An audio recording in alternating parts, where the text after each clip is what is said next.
Hi, my name is Juliet. I'm host and creator of Unique or Typical podcast. If you wanted to become next guest of one of upcoming episodes, go and contact info@uniqueortypical.com.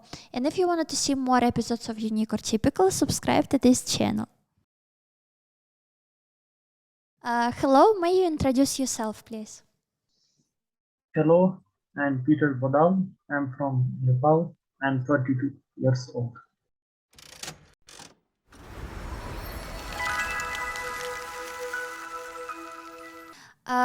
First of all, let's start with stereotypes about Nepal. Can you reveal most common stereotypes about Nepal or about Nepalian people in general?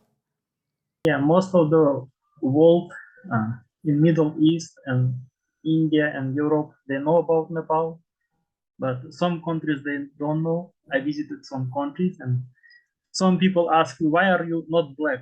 I tell them, are you from Nepal? They say, why are you not black? You must be in Africa. I say, no, we are in Asia. We are located between China and India. So it must be the first stereotype. Not many people in the world know where we are located. We are in Asia between India and China. So second stereotype, the European people ask me, are you a military personnel serving in the British Army? There is a Gorkha regiment. And I say, no, I'm not the person you think you are. I'm not the army. I'm just a regular guy. So the third one, are you a Sherpa? A Sherpa? No, I'm not a Sherpa. It's uh, mountainous indigenous people who live in the mountain and they climb mountains and they think I'm a Sherpa. No, I'm not a Sherpa. Yeah. So the fourth one, do you like dumplings? I say, no, I don't like dumplings. I like another type of food, but I don't eat dumplings all of my life. No. And the fifth one, do you have yaks at your home? Yaks is like like cows who live in the high altitude. They have like huge fur. They say, do you own them? No, I don't own them. And most of the people say, why are you not short? Because lots of Nepali people, they are short. Why are you so tall? I say I am like mixed. My mother is European, father is Nepali, so I'm mixed. We are different. We are different. So I think that's the most common stereotypes about us. I get it. So, as a result of geographical isolation in the past, Nepalian geographical self-isolation in the past, country Nepal is called and ranked one of the most least developed countries and society in the world. But could you explain from your own experience of living in Nepal, maybe some of the economical situation in Nepal, and also about your life in Nepal, what it looks like, what life for common Nepalian person looks like? Actually, we are a young country and developing. The geographic location is very difficult. On one side, we are located to China.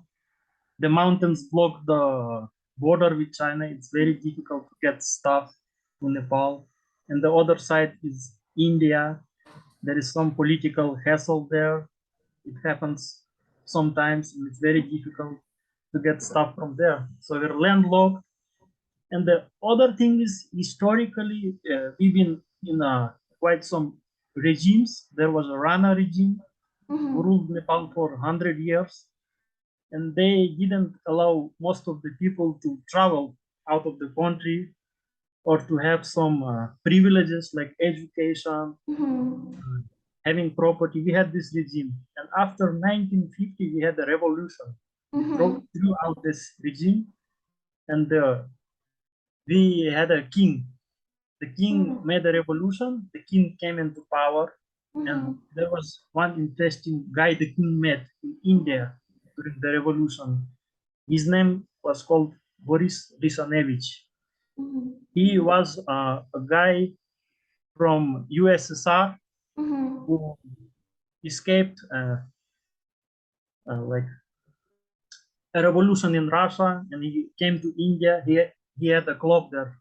The club was called 300, and the elites of British colony, or like British India, Nepal, everywhere, used to go to that club. And our king met that guy and invited him to Nepal, the Boris Lisanevich. So that guy visited Nepal. The country was so beautiful. There was lots of temples, lots of mountains, and he said to our king, "Let's open the country. Let's do it." And the king agreed. Okay. And so the first hotel opened in Nepal. It was called Royal Hotel, and the first visitors are the 13 women. He invited only just women there. Yeah. So Nepal. So that's why like Nepal opened to the world, and from there our like the chapter in our history begin, the new chapter. So lots of Nepalis, they start to travel the world. Yeah. The education system got better and better. So nowadays you have a like a British system in education. We have government and like English system. Uh, I live in Kathmandu. It's the capital city of Nepal. Most of the schools and colleges there are like in English. The education goes in English system, and And language is also in school, they teach you English, correct? 90% English. Yes, you can even go to the school and there is like a board. This is an English speaking zone. You cannot speak Nepali there. Interesting. Yeah, that's funny. And yeah, we have education system which starts from 3 years old. There is like no kindergarten. Most of there is no kindergarten, and you have to go at 3 years old to school. You were small and you are already starting to do A B C D like this. Wow. Yeah, And then you finish like when you become 6, you finish like preschool. Then you join like school from 1 till 10. It's called like middle school. And then from when you finish 10th grade, you go to high school, 11 and 12, and you choose specialty there. If you choose like science, you can become doctor, engineer. If you become like choose humanities, you can do like a journalist, and so like a humanity study guy. And if you choose commerce, you can become an accountant, a bank manager. So the economy mostly depends on agriculture. We are very like poor. We depend mostly on agriculture. We export agriculture products, and mostly we import like machinery, medicine. So everything like what we import is expensive. It's like hell is expensive. If you, I am considered as like a upper middle class in Nepal, so I can afford go to the hospital and make some operation or doing some procedures. I can pay the money, but people who are low class, it's very expensive. It's like $10,000, $5,000 for the operation. Very expensive. So for poor people, it's very hard right now. do you have insurance? Yeah, they don't know insurance. Most of the people are not educated. They don't know even about their rights. They, yeah, what they know in their head is like there is a God, and this is because I did sins in the past life. This is what I do in this life. There is like a connection with religion for them, so they don't have like cognitive thinking. Why is this government doing to me like this, or why it's happening to me like this? So they live very poorly, and they live by like religion and tradition. But like for the upper class, for the rich, everything is suitable for us. We can travel, we can spend money, we enjoy life. So it's like that for us. I understand. Can you name main languages and dialects in Nepal? Yeah, the languages, we have lots of ethnic groups in Nepal, like 100. The Yeah, like the main language which we are spoken in Nepal is Nepali. We have 46 letters there, and it's like, there is like Ukrainian and Russian language. They have like same letters, but the language is different. We do same with India. We speak different language, but the letters are same in our alphabet, but we cannot understand each other. So Nepali language is spoken mostly in Nepal. And if you are born like in the capital city, there is like lots of ethnic groups. You can speak like from your board. You are learning like three, four languages. Like your like Nepali language. There is English language which you learn at school. There is a Hindi, Indian language which you learn from movies. We watch lots of Indian movies, so we learn by watching the movie. And if you are from some ethnic group, you know your language as well. So you're like, we already know like four languages already. So Nepali like is spoken most in Nepal, and the second is in the south of Nepal. It's called Maithali. They are closer to India, so they have different speech. And honestly, I don't understand them. They can say to me some words in their language. I cannot understand. They are different most parts of Nepal. There is like mountainous people. The language they speak is closer to Tibetan language, and also I cannot understand them. There is one story that we were hiking in the mountains, and the guy came and he was speaking his language, showing like we couldn't understand. So we went to another village and asked, "What does that guy want?" We gave him a chocolate. He threw at us, and he was saying in his language that he needed a medicine for his tooth, and we couldn't understand him. Mm-hmm. Yeah, it's difficult to understand. And what talking about religion? What is the main religions? I know that you have Buddhism, Hinduism, Tantrism, and all these religions somehow live in a harmony together. So, can you explain a little bit about main religions, like and the percentage, maybe how much in general people? Yeah, the religion is very fun part of Nepal. It's like millions of gods, millions of deities. You can come to the valley. It's like a museum of gods. There are like millions of temples. It's Nepal is mostly like Hindu country. 90% of Nepali believe and practice Hinduism. There is like a main temples in Kathmandu Valley where people start their life and finish their life there with Hinduism. There is like lots of holy places for Hindu people. They visit there, they do some rituals, and they practice their life as it is. So it's the most popular religion. It's connect and it has some connection with India because no, I'm actually not like a historian, but older religion in Nepal was Buddhism and Tantrism. There was like people who live in forest. They practice Tantrism.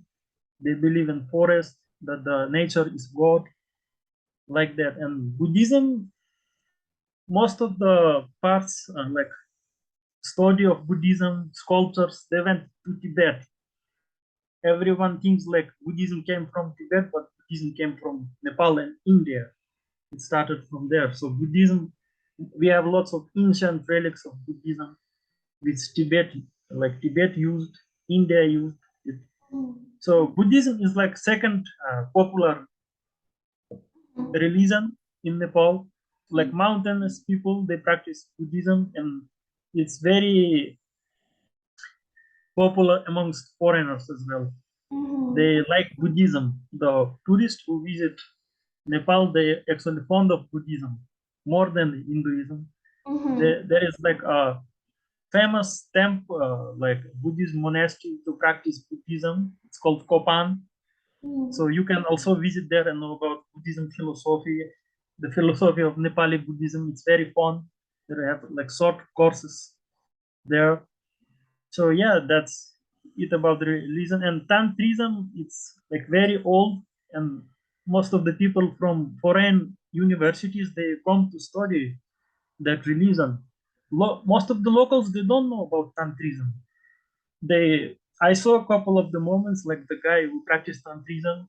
He made some like a small uh, how do you say that, like a statue from buckwheat of animals, and he like practice like uh, build them, and then he do some kind of tantra and practice over here, and he said like it's like an animal sacrifice. I cannot like sacrifice a live animal. I'm sacrificing this animal. I understand. I heard about one thing. I don't know which religion it is, but it's called Kumari Devi, and it's like a living goddess. Like in Nepal, they choose like a kid, small girl, and they call it goddess, like living goddess. So can you a little bit explain about this tradition and how this is even exist? It still nowadays exists, correct?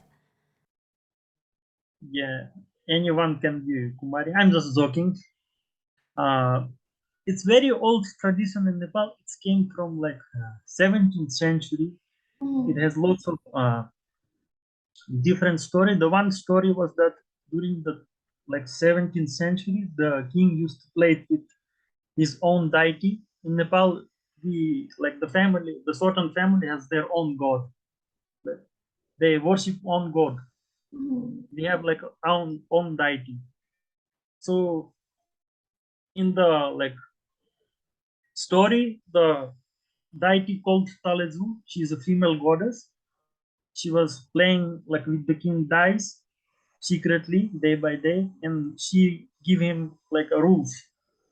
I can only play with you, and you cannot tell anybody else that I come to you.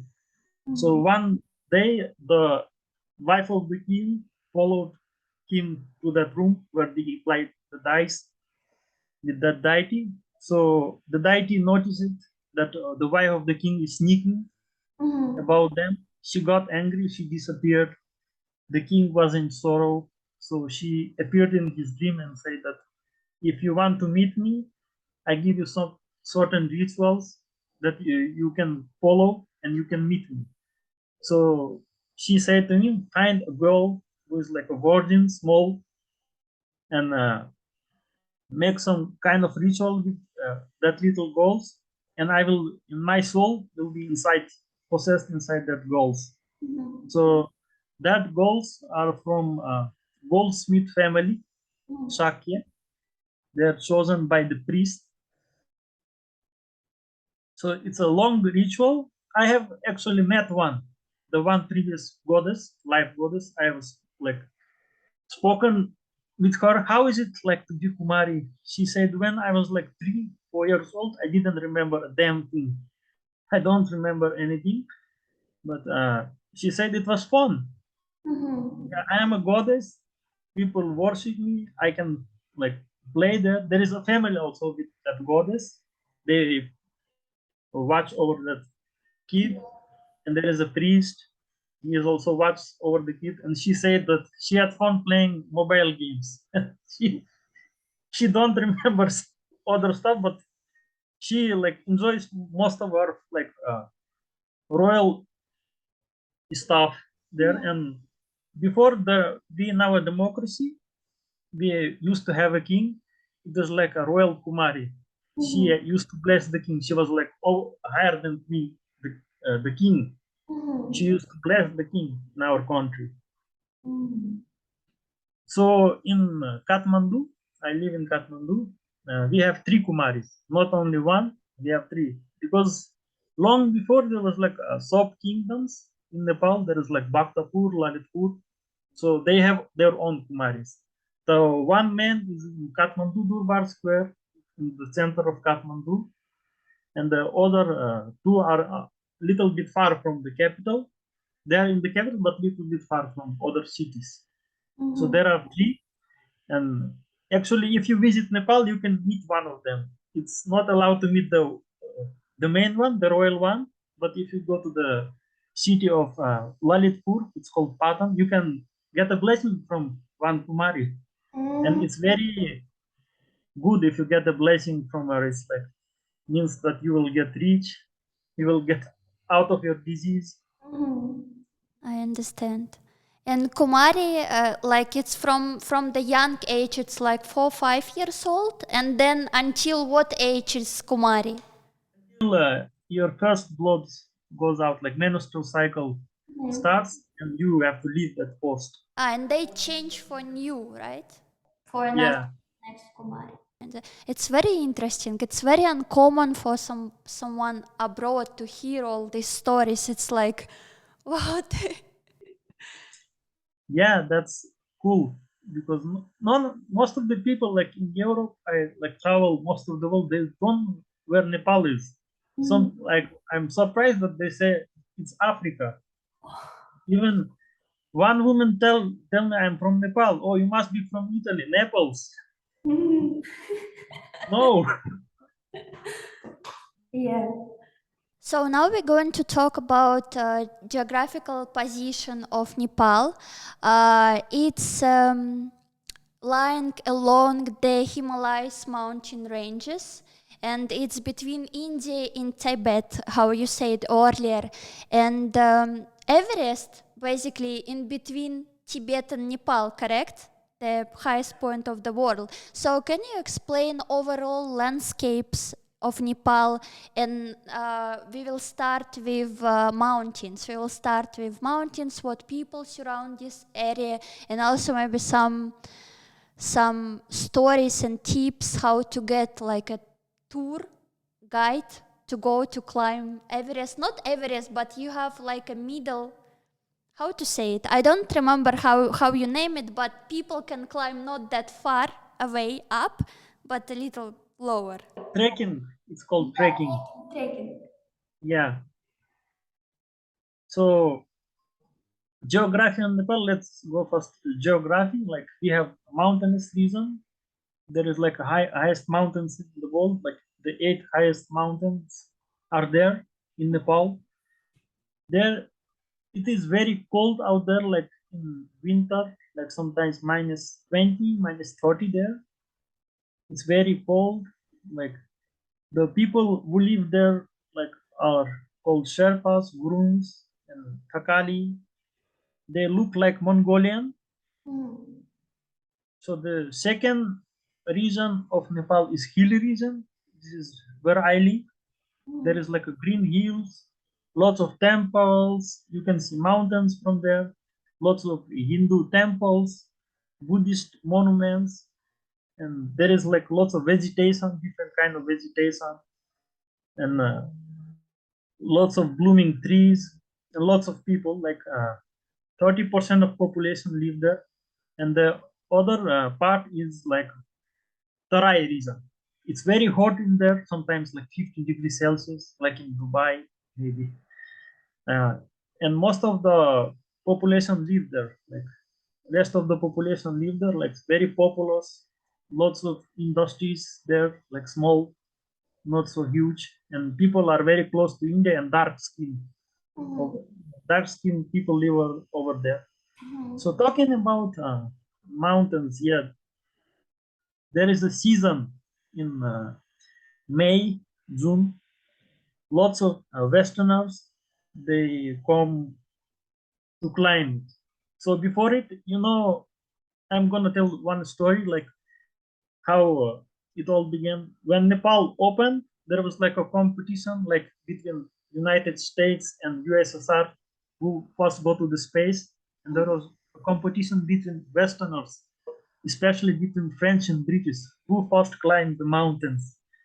So the French did it first. They didn't climb the Everest, but they climbed Annapurna. Actually, you can find the book about internet. It's the first highest peak which is climbed by the French in the 1950s. they conquer it. And the second which so the French were happy because they climbed fast and the British could, couldn't do it fast. So it was climbed by Maurice Hartsock. He's died already like some years ago, but he wrote this book called Annapurna. You can find it in Amazon or anywhere, like and read on internet. So the second expedition was by British and New Zealanders. So this is the time where they climbed the Mount Everest in 1954, maybe. Yeah, they climbed the Mount Everest, and the two guys who came first there is like Hillary and Tenzing Norgay. One guy from New Zealand and one guy from Nepal. It was from Nepal. It took almost them like many months, like 5 6 months to climb there, because there were during that time no roads, no infrastructure. They have to carry their stuff up there. So one guy is left from that expedition. He lives in Nepal. His name is Kancha Sherpa. You can meet him. You can meet the guy from the that expedition who climbed the highest mountains. He is 90 years old and he lives in Namche Bazaar. So in context of tourism, there is like mountain climbing. It's like considered as like extreme sport. People pay huge money, like 10,000, 20,000, 50,000, $60,000 to climb the Everest. It can get to like 400, 500 tourists who trying to attempt it. So most of the people they don't come back. You pay money and you die there. Like 2 3 people they don't come back. It's very extreme. Yeah. So the guy who do this, they can make like it's a huge gamble. It's like a Russian roulette. You can conquer it or you cannot conquer it, and you pay lots of money. So the second sport like is trekking. That's what I like. You do trekking. It's like 2 weeks, 3 weeks. You do like little by little. You gain some altitude every day. There is infrastructure because European who came to Nepal in 1950s, they started to travel, and the local like capitalize on it, and they build lots of hotels. There is infrastructure. You don't need to carry the tent to carry your own food. They can cook you even pizza there. There is pizza, noodles. So it's called trekking. It's not expensive. It will cost like 2,000, $3,000. You can see the Everest from there. Not climb it. It's like 5,600 meters. So the popular treks are Annapurna Base Camp. It's very easy, 4,100 meters. Everest Base Camp and Annapurna Circuit. These are the three most popular treks there. You can find those on the internet from anybody. They are selling on Instagram, Google. You can find the packages. You can find the local guys who organize it. So this is very fun thing to do and see the highest mountain in Nepal. Can you tell me which flora and fauna surrounding in Nepal? Which wild animals do you have there? So in the mountain region, we have yaks. There's like a big cow with four. We have a snow leopard, blue sheep there. The snow leopard is like a gem of the mountains. You can see him sometimes there. You cannot see him often. It's like a gem of the mountains. It's like hunter in the mountain region.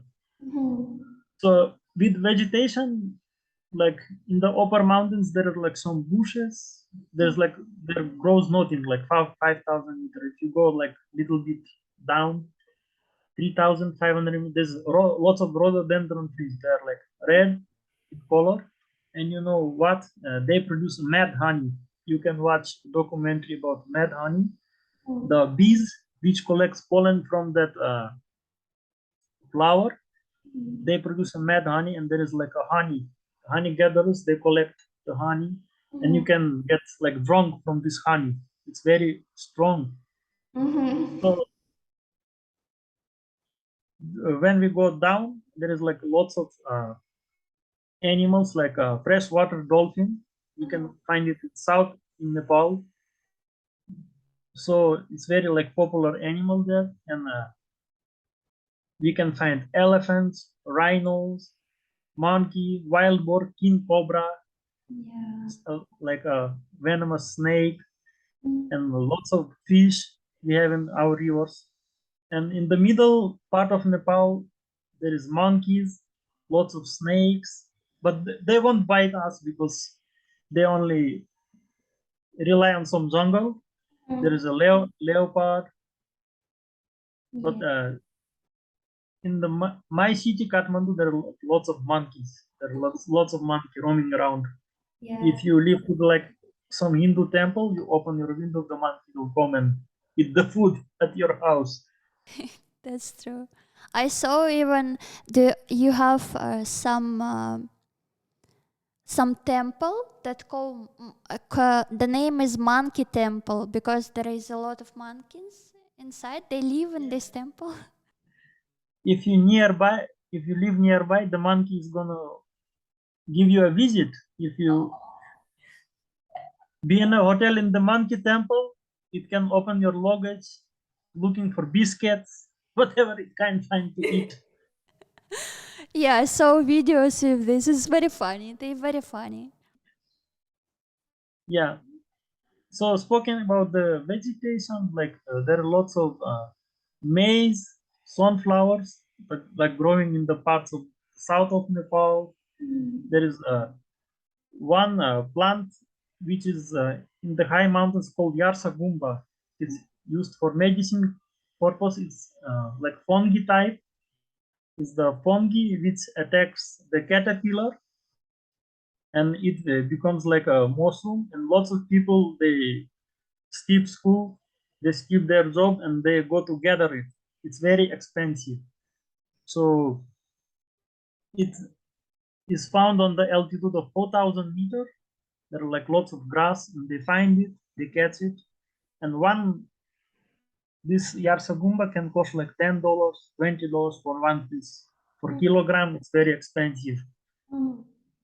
That's very amazing, like amazing plant to find in Nepal. There are lots of like vegetables. You can get vegetables all around the year because we don't have a snowfall. So there are lots of vegetables. Like lots of farmers, they produce lots of kind of vegetables. So it's very cheap to eat vegetables. In 2015, Nepal suffered with very like the most severe earthquakes in its history. So could you explain overall situation with earthquakes? Because I know that the territory of Nepal it's in seismic area. So earthquakes it's common in Nepal. So could you explain a little bit about this situation and nowadays situation with earthquakes? Yeah, in 2015, it was very horrible earthquake, like 7.9 magnitude in the month of April. Then after 2 weeks, again it got hit us like 7.5, like this magnitude. Again, the first push was very devastating. Like 10,000 people lost their lives during the time. It was very horrible. The big damage was in the village of Gorkha. It is east from Nepal, like from Kathmandu, like 180 kilometers. Like most of the house, like 85% was destroyed there. And most of the people lost their lives. It was horrible experience. And after earthquake, there is like aftershocks every hour, every half an hour. There's like little shakes. So you have to be like scared. So we stayed in the tent outside our house in the football field. There was some football field. Everyone stayed together. Like some people have tent. People slept there like 10 days. So then after it, people start to forget about earthquake and returning back home. But it was economically very devastating because lots of people were dependent on tourism in Nepal. The tourist season got hit. There was loss of property, loss of business. Yeah. It was very, very hard even for the poor people. They lost their homes. But the world during the time helped Nepal a lot. Lots of organization, countries, people they send lots of money and helped some people for the treatment, for the property. It was like a huge relief. People had like good help for Nepal, for like lots of organizations. But it was very horrible because lots of families, they lost their loved ones, fathers, brothers, sisters, children. It was very sad during that time. But Nepal is used to it because there is tectonic plates and they move all the time. Sometimes, like even today there was an earthquake. People were writing on Facebook, earthquake, like 4 magnitude, but it's small, but people always feel it and they get used to it. But after earthquake happened, like Nepali people start to buy lots of earthquake-proof homes.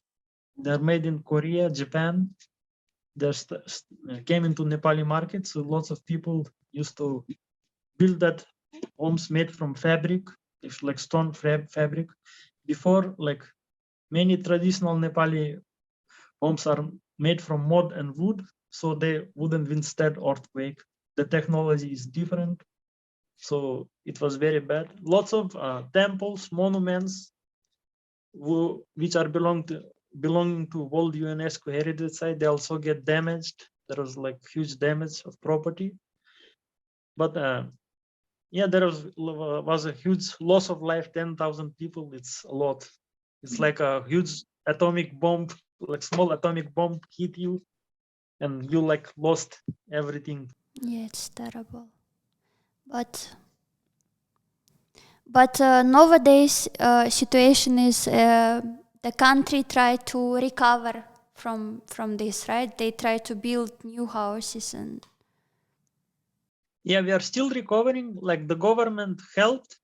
They give some people who lost their house like $4,000, $5,000. It's not enough.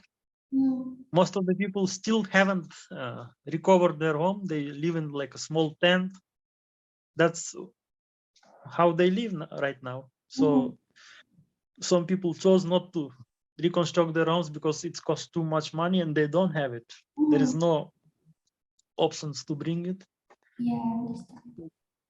It's very sad part. Like, but Nepal economy is getting better. People, like some of the people are getting uplift from poor class to middle class, so it's good. They can go abroad for the employment, send some money back home, so that's good for some families. I understand.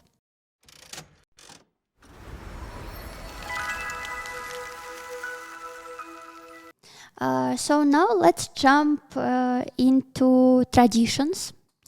Can you name most important festivals and celebrations in Nepal, and maybe some traditions around these celebrations? There are couple of festivals and traditions I want to talk about. The first big festival is called Dasai. We have a lunar calendar. We have 12 months there, but now Nepal is living in year 2079. We are all ahead of Roman calendar. 2079? Yes. Oh my god. I didn't know that. Yeah, you can like search it internet. Wow, how old is Nepal? The year is 2079, and we celebrate New Year on June 14, like no, April 14. In the mid of April, we celebrate our New Year. It's called Nepali New Year. So lots of young people, they drink there, they enjoy, they have a party. like the older generation, they just go to the temple, pray and sleep, most of them. So this is like a small festival there, but the main one is the Sai. It is celebrated for 11 days. It's a festival which signifies the defeat of evil by good. There is like a story that in the heaven, the one demon came and start smashing all the gods. The gods cannot know what to do, so they like preserve their power and they give to the goddess Durga. She's a female god, and she has like 10 manifestations. She fought that demon for 10 days and she defeated him, and he died, and it was like a victory for good over evil. So during that day, during the festival, like on the 10th day, it's called Vijaya Dasami, and all the family members, they gather and they used to give some gifts, money, and they put the thing on their forehead called tika over here, the red one. It signifies the blood which connected the whole family. They like put it on the forehead, and they enjoy everybody, like elders, they give blessing to their children, to their younger ones, that they succeed in life, they have a good life. So they get the whole family gathers, they have some food, play cards, enjoy the day. So, and lots of like relatives, they travel between the houses, they like nephew, cousins, they travel like for the most of this day, and they put this red tika on the forehead. So they spend day like that. And that festival also like Christmas, like in Western society, there is Christmas. Everyone buys new car nowadays, new house. It's like new clothes. They like enjoy the festival. There is like lots of discounts from the dealers. So it's like a huge festival, and everybody, like the country is like empty. Everyone is giving importance to that festival. So like if you go to the capital, the bar, the restaurants, nothing works. Everyone gives importance to this festival. So it's very important. And the second most important festival is called Tihar. In India, they have Diwali. In Nepal, it's the festival of colors and lights. So this festival signifies like giving blessing to the dogs, animals, like animals over there, like praying for the animals. Like the fast is like celebrated 5 days. First day you pray to the crow. Crow is like a messenger from hell, from heaven. It brings you information. So people put some rice in their, like outside their balcony, some bread, and they give them food. The second day is called Kukur Tihar. It's like a dog day. It is believed that the dog open the gate, like stay in the gates of heaven, and it gives you the entry to the heaven. So this is the dog day. It's very exciting day. You can see all the dogs in the red color in their forehead again, and lots of flower are hanged around them. Flowers, they have lots of flowers. We give them food.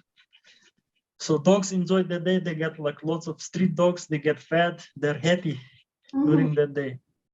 The third day, we are like worshipping a cow. A cow is like a family animal, and it's referred to the goddess Lakshmi, the goddess of wealth and prosperity. So after like washing a cow, we give her food, we give what the cow likes, and at night people make like a small road made from clay to their praying room. Every house has a praying room over there. Who is Hindu, they have praying room. We construct like a clay road and we give like a footprint of the foot of that goddess to the clay room, so that she may come and bless our worshiping room during that. And during that day, it's like children, like we especially our girls, they come to the home and they like start to sing like songs, folk songs, that we came to your home, may the goddess bring prosperity to your home, and they like claim for chocolates and money on that day. And fourth day is like worshipping. It's like a male cow, ox. What do they call it? Bull? Bull, yeah, bull. So we worship the bull, and the guys, after the worshiping at night, the guys, it's the turn of the guys to sing the folk songs and ask for the money, for the gifts. And you can like, it's like a pocket money for the children. They during the day they are happy to go to the house, sing that this house is good. The landlord of the house is very generous. You can give us something, provide us some big money. And the fifth day is like a ritual and blessing between brother and sister. Brother and sisters are gathering. So they put like the long, well, colorful painting on their forehead. There are like some colors. They're like white, green. It's very exciting to see, and they give gifts to each other. It's like the festival between brother and sister for the fifth day. And there are lots of fireworks. Like in India, there is like a Diwali, and there are lots of fireworks over there.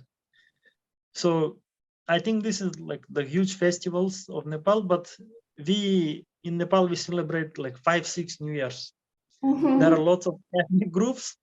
Like during this, before December, there is one New Year of one ethnic group called Tamil Losar. It's like ethnic group called Tamangs. We celebrate like December 25, their New Year. Like then the Roman New Year. Then after that, like 2 more New Years. And during April 14, like Nepali New Year, 5 New Years we celebrate. So we have lots of party. In your passport, like you said earlier, that it's 2079 or 97 year. 79. 79. So 2079 in your passport. This is which year of the birth they do. Like some people when they like get birth, maybe some people, for example, they was born in 2000, but in your year it's more than 2000, you know. Like I was born in 2046 in Nepali calendar. Now it's 2079. So you didn't even born yet. Yeah. I live in the future. You are speaking with the guy from the future. So in your passport, it's 2040. No, in my passport, it's we have like 2 documents. One document is like a citizenship. In that you have both dates. You have like a Roman date and Nepali date. Yeah, I understand. And in passport you need to travel. So most of the immigration officers, they don't know what is 2079. So we put the Roman like dates in our passport to travel. Yeah, I understand. But it's very funny. Like really, you live in the future. Yeah, the future is not so bad. Okay, so can you explain a little bit about marriage traditions, regarding marriage and all this procedure, and if marriage is like organized by family or people? Because I talked previously with a guest from India, and she said there is sometimes arranged marriages. It's a common thing in India. I would want to know in Nepal if there is arranged marriages or you can marry whoever you want. Yeah, in Nepal, like for the marriage, it's a little bit similar like in India, but we have most of ethnic groups. Like there is a Buddhist marriage. It's a little bit different. The Buddhist people, they go to the Buddhist monastery. Like if the guy and the girl, they like each other, they can marry, and you have to be approved by the family. The family matters. But you know, we have a caste system in Nepal before. Now they're trying to abolish it. But in some rural areas, there is a caste system. There is like a four caste. I myself, like considering like I'm a high class and there is like low class below me. If I marry like a class below me, my family is going to punish me. They're gonna throw me out of the house for that. So for the Buddhist marriage, the monk, he like give like prayers to the couple. There is like some paper like they sign, so like they live till they die like together, and their family comes to know each other. They have some small party, and it's finished like within 1-2 days, like that. For the Hindu marriage, like your family chooses for you. If you haven't dated anyone and you like, oh, I want to marry, find someone for me. Like your family finds a girl somewhere, you go meet that family, and the priests, they make an arrangement, like astrological arrangement, like it's like your planets should be on like some kind of line. They should meet on that date, and the priest gives like the date you should marry on this date because it's auspicious for you. It brings good luck. So when you engage, you gather. If I'm a groom, like I bring my family members. I go to the bride house, and we start a ritual over there. It's called Zonti. We start a small ritual. There is a priest, there is a holy fire, and we should like circle there like 7 times around that holy fire, and the priest will give lots of mantras. It's like rituals. He will say us lots of things which I forget. I don't remember anything. Lots of mantras he gave. That ritual is concluded, and then all family have a feast over there, and then I take out the gold from her house, the bride to my house, and that's how it finishes. Before in Nepal, it was very difficult. I went to one of my friends' village for the marriage, and we have to walk like 30 kilometers to the bride house. It was like we drop down and we go up, and from there we have to carry her from particular village to another village. It was like before 40-50 years ago, it was very difficult to get married. Used to take like a long time because there were no transport and people have to walk a long day. So in Nepal, there is one particular tradition. If you marry first time and your wife cannot bear any children, you can bring second wife. It was like law before. I don't know like it's followed or not anymore, but maybe some rural villages it follows. You can bring another wife if your first wife cannot bear children. Yeah, I understand. And you know, in Buddhism villages like near to Tibet, there is less women, so they practice like they have 2 husbands, 2-3 husbands. One woman have 3-4 husbands, like that. It is like old tradition and its practices sometime. So It's very interesting, guys. I heard it first time. I heard previously about multiple wives because I talked to the Middle East people, but I never heard about few husbands. But this is traditions. Yeah, and you know how they get married? Like in the mountains, I talked to the local guys, and they have like a certain pot with alcohol, and they put butter on it. Yeah. So suppose you're like a mountain girl, I like you, I'm going to marry you, I'm coming to your house, talk to your parents, and if you decide to marry me, you take the butter from the pot and put on your hair. That means you're agreed to marry. It's very funny. Yeah, that's the tradition. And if we marry, like there is like a calendar years in Tibetan tradition, like if you marry on monkey year, we cannot have children. We can live together, but we cannot have children because Why? it sound like on so like very bad omen if you have like intercourse in this monkey year. It's it sounds very bad. So husband and wife, if they marry, they have to live separately. And people follow this rule? Yeah, I met a couple. We went to this place called Upper Mustang, and there was one couple who were living separately. They were husband and wife.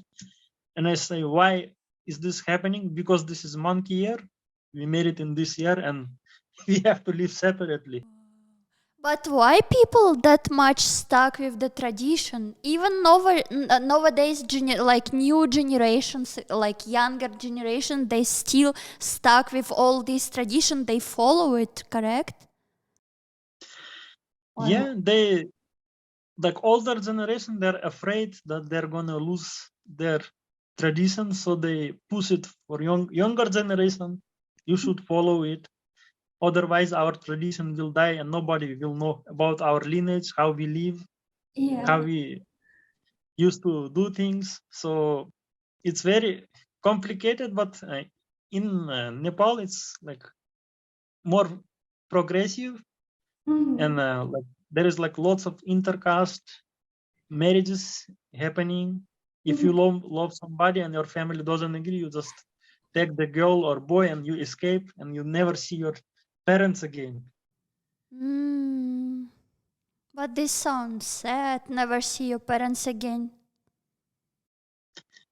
Yeah, but love sometimes love like prevails over parents. Yeah. Maybe they will forgive you one day, like forgive some people. I don't know, but yeah, this is interesting that people that much like stuck in the traditional part, because this story about monkey ear, it's like if you marry monkey ear, you're not gonna live together. Like, yeah.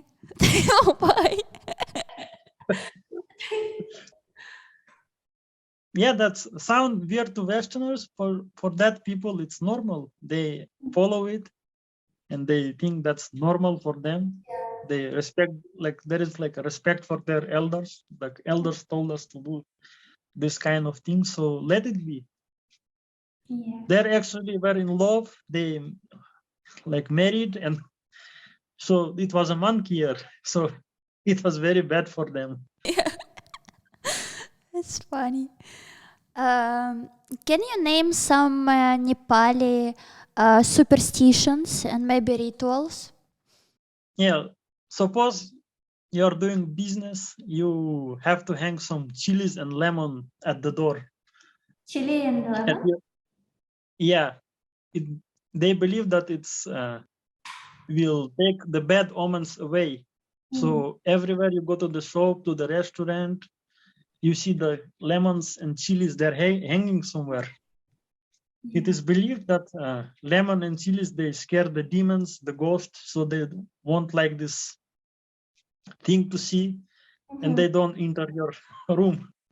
Another thing is combing hair at night. If you comb hair at night, it means like it's gonna bad things happen in your family. So no woman combs hair at night. Yeah. So I think in Western civilization, lots of women go at night and they comb their hair and they go to the like party. Another one is like if you see like a cat crossing a street, it's like in some European countries as well. So people just stop and they don't go. They wait until somebody cross. It thinks like the witch is going, like a witch or like some kind of demon is going to come to you and take your soul. So people just wait. They don't cross. And if you see like also your slippers or your shoe like upturned, it also means bad, like you will not have money or something, like you're gonna be broke. So if they see upturned shoe or slipper, they turn it to the normal. So that's some kind of like weird superstition stories. Another, there are like lots of superstition, but I cannot remember every one of them. There are lots of them, but I told you about the only main ones are in Nepal. So now I would love to talk about Nepali food. Could you explain the common food for Nepali person, and also maybe some traditional food that exists only in Nepal? Yeah, Nepali likes their food very much. The main traditional food in Nepal is called dal bhat. Everywhere you go in Nepal, you can find this dish. But the problem in the mountain area, they don't have all the ingredients for this food. So there is a little bit problem there in the mountains. It consists of rice, lentil soup, and vegetables and meat. And it's good to eat with your bare hand, not using spoon. European use spoon and Chinese, like other Asian use sticks, and you eat with your hand. So this is very popular and traditional meal in Nepal. Almost everywhere in Nepal you can get it. And you can refill your rice when you finish your food, you can refill it. So before, like the rich used to eat in like a copper plate. They give if you are rich and you're like a high class person, you eat in a copper plate, and if you are like low class, you eat in like steel plate. So in the mountain region, people eat dido set. It's like a buckwheat puree and corn puree with some vegetable.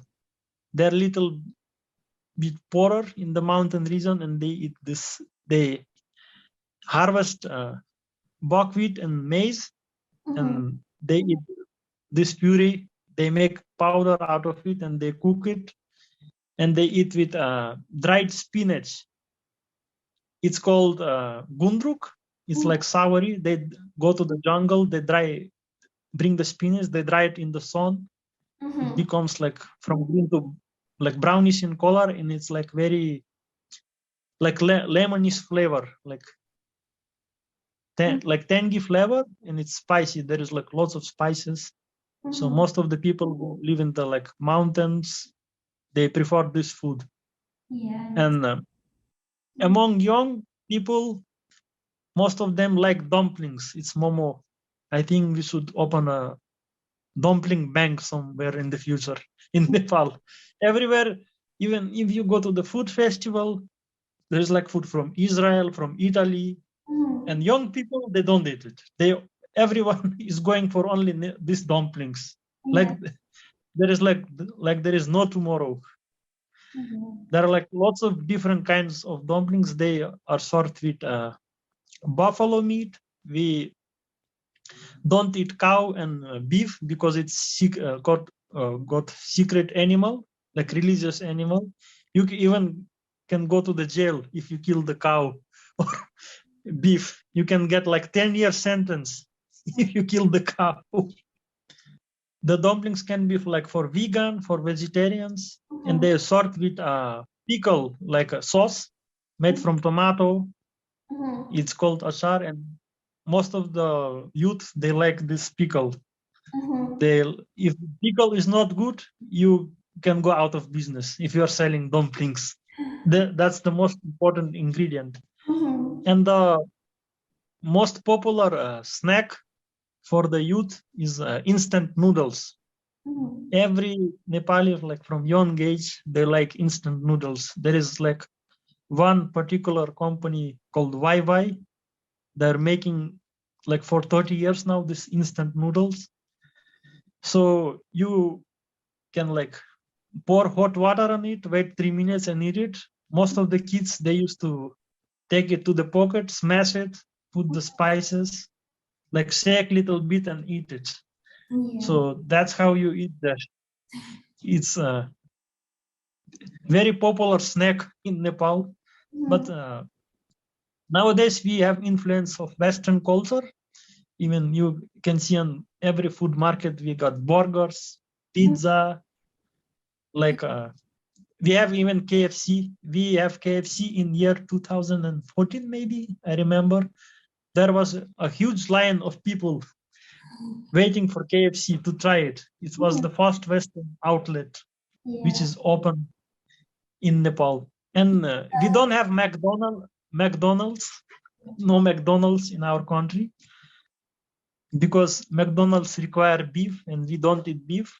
And there is like some problem with owning a property. McDonald's requires to own a property, and there is a problem with that. So we have Yak Donald's. We have one restaurant. He serves yak burgers, Yak Donald's.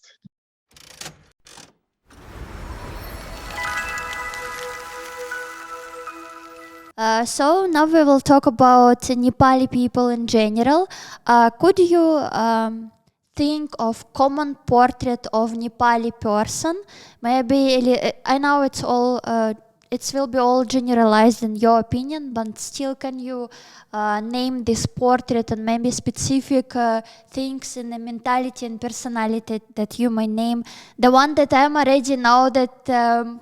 Nepali people are very stick with traditions and religion. They very respect traditions. So this is the one thing that I'm already know. So can you name something else about personality? They're like, very traditional. They're very like friendly people, honest and hardworking. Like now there is gonna be like a World Cup in Qatar. Most of the manpower it's from Nepal. They're working in the 50 Celsius, like degree Celsius sun, and they're constructing this stadium. Very hard working. In the mountains, it's a very hard life. So like describing a Nepali, it's like very short, skinny guy, like with some nice sneakers like Nike, jeans, and he's carrying a load like 50 kilograms to his home, like potato. This is the mountain side people, and they look like Mongolian. And if you like middle-aged man in the city, you have like a Nepali hat. It's called Dhaka. You have like a coat and your like traditional dress. It's called kurta surbal. You can watch on the internet. You shoes, and you have a big belly because you're like rich. You eat a lot of rice, and you have like a belly. And women, most of the women are beautiful. They on like wear a traditional dress called sari. They have dark hair, like hazel eyes, like a dark, like some women have dark skin, some like brown skin, light skin, like this, and some look like Mongolian. And if you go to the like Indian part of Nepal, most of them look like farmers, very like skinny guys, dark skin, like they look very thin, and they, like in Scotland, the guys wear frog. They also have like light, like a frog, like for the farming. It's like their traditional dress. They live there and they do farming there. It's like they their traditional dress. Nepal like has very difficult condition for life. Most of the people like need to work very hard. There is like occupation called porters, the guys who carry the load for the trekkers, for the mountain climbers. Yeah. That's very difficult job. They don't care about their backbone. They carry it for long years and they have problem at the back when they get old. But some of them are very strong. I know one guy who is like 70 years old. He has he just recently married, like 5 years ago. He has children. He made children. Very strong guy, very healthy. Yeah. And other things that Nepali possess, like good dental care, because like Western civilization, it came like 50 years, 60 years ago. Most of the kids, they didn't eat sweet, sugary, and the teeth are very strong. Very nice dental care. And talking about beauty standards in Nepal, can you name what can you call beauty in Nepal for Nepali person? Yeah, nowadays, the beauty standards for mostly women, not to be fat. There is like shaming, body shaming. If you're fat and dark skin, they shame you in Nepal for that. So you have to be like very well dressed. If you're like a little bit fat, you have to like delete it on Instagram, make it like very slim, very nice, like very nice eyes, nice face, no wrinkles on your face, no pimple like this. You have to be like perfect. If you're a little bit dark skin, they gonna like some guys, your friends gonna shame you. Oh, you're black like this. We are dark skin. If you are fat, they're gonna shame you like you're fat. Nobody's gonna marry you because you're fat like this. But Nepali people in general, you say hardworking, but they love to do some activity like sport, nowadays generation, like sport, activities, climbing, trekking. Lots of youth, they do trekking, they play like, in England, there is game called cricket. They love cricket like in India. They love to play cricket, football. Like there is like a huge social fan club of Manchester United, Liverpool. They follow it, but the sports, some people are not very interested in sports because socially the sports can help you get higher in the society. It's not very huge pay job. If you are very good at sports and some foreign club or some foreign agents hire you to play somewhere else, it's good. But in Nepal, they paid very less money. So if you love your country very much and you want to play for it, you have to do something else. You have to become a teacher. You have to do a business and play. Surviving on sports money is not possible. And the last question is, can you name top places to visit in Nepal on your own opinion? Like what should you definitely visit to see which places can represent your country the most and give the overall idea of like deep idea of Nepal? Which places can you visit? So first of all, we have only one international airport. It's called Tribhuvan International Airport in Kathmandu, capital city. The other two are going to be constructed within a year, maybe. So when you arrive, you're going to Kathmandu. It's the first place you should visit.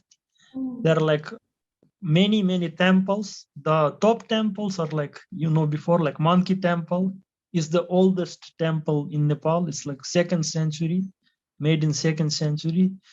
Another one is Buddhanath Square. It's like biggest Buddhist dome, stupa. It's like 4th century. And there are like lots of old king places like Kathmandu Durbar Square, Patan Durbar Square, and Pashupatinath Temple is the like Vatican of Hindu people in Nepal. It's like the most popular place like to visit in Nepal, and there is like lots of monasteries, like I told you before, like Kopan Monastery. You can go there and visit for Buddhist study. If you're like tired of your corporate life, you have so much money and you're like tired of your life, you should go and live with the monks. It will change your perception of life. You slow a little bit down, you look at life very differently. It's very good for your mindfulness. Yeah, and for another activities, you can go to Chitwan National Park. It's in the south of Nepal. You can see there tiger, elephant, rhino, crocodiles. You can see like natural life. Another city, most wonderful city that everybody likes, it's Pokhara. It's a city from which you can see mountains. Very good view of the mountains. The best season to visit is like from October till January to go there. It's very clean city, less people there, not very polluted, and very touristic. Most of the people like to go there. And for the sports tourism, it's like mountain climbing, the treks like Everest Base Camp trek, Annapurna Circuit, Upper Mustang. If people want to go on tents, there is like a Dolpo trek. You can go like for 20 days and there is no civilization. There is like people, very authentic people who speak different language. It's like an adventure to another world. There is no civilization. Your phone doesn't work, internet doesn't work. So it's like Nepal is like a place to relax from civilization. You're like get tired over civilization over here. Like you get tired of your life, you go to Nepal, you rethink about your life and come back as a new person. It changes your life. Top Instagrammers, the one guy is very popular. He's called Nims Dai. He break the record. Like there is like 14 highest mountains in the world. He climbed them in 7 months. Nobody could do that, but he did it. And we are the country where the highest Instagrammer is not a pop star, but a mountain climber. But most of the common people, like if you're like very religious, they don't go to the mountain. They have like Hindu pilgrimage tours. They go to the like different kind of temples mostly in India, Nepal. They visit there. They give some donation. They give food to the beggars. They do this stuff for the progressive youth who has money, who has followers on Instagram. They go to the mountains. They make like Instagram, TikTok. Actually, TikTok is very popular in Nepal. It's very funny TikTok they made there. TikTok is very popular, and Facebook. Most of the people get their news from Facebook, from YouTube. The youth and old people, they read newspaper and the television. Television, usually cinematography is Indian, right? It's Bollywood movies. We have our own cinema. It is not very promoted in the world, but most of the Nepali movies are good. You can watch one movie called Caravan. It's about mountain people. Caravan, yes. It was shot in Nepal and it was included some Nepali producer. So there are some good movies, but we haven't promoted yet. Maybe in the future. Still developing. Yeah, sure. It will take time. It will take time. Okay, so this is all of my questions for this episode. Thank you very much for your answers, and it was very interesting to hear because it's completely new, like new traditions and everything for me to get into my mind. It's really exciting to know all of this, that in some part of the world people have these traditions, and it's very interesting. Thank you for you having me in your program, in your podcast. I actually like Joe Rogan, and I saw your ad on YouTube. You were giving an ad, and I saw you there. So I started to watch some of the podcasts you were doing. Iran, India. I watched it. Very nice. I wish you lots of success and Thank yeah, you. promote countries, meet people, gather the information. I will wait for you in Nepal. Visit our country and Yeah. So now we will spin an NFT wheel and we will see art from which section you're going to win. Ready? okay.